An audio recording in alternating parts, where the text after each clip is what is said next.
This is a quickie video for the operation of this Kalamazoo bandsaw. I've got it plugged in with a test cord.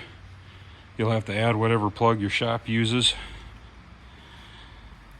First step is come around the back of the saw, hit the green button to turn on the inverter.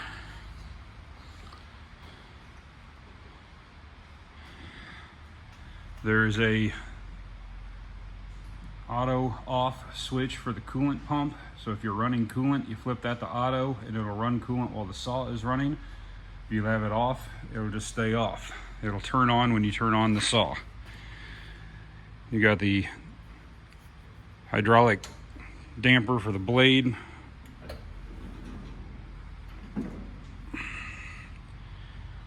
And that adjusts your rate of descent. You start the saw with the green button.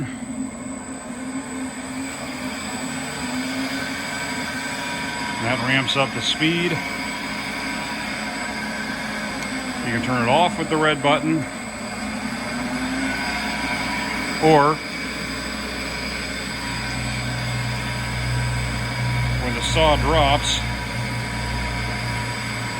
it'll hit the red knob and turn itself off at the bottom of travel.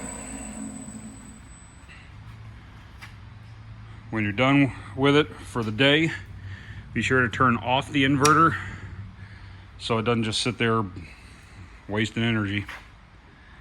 That's all there is to it.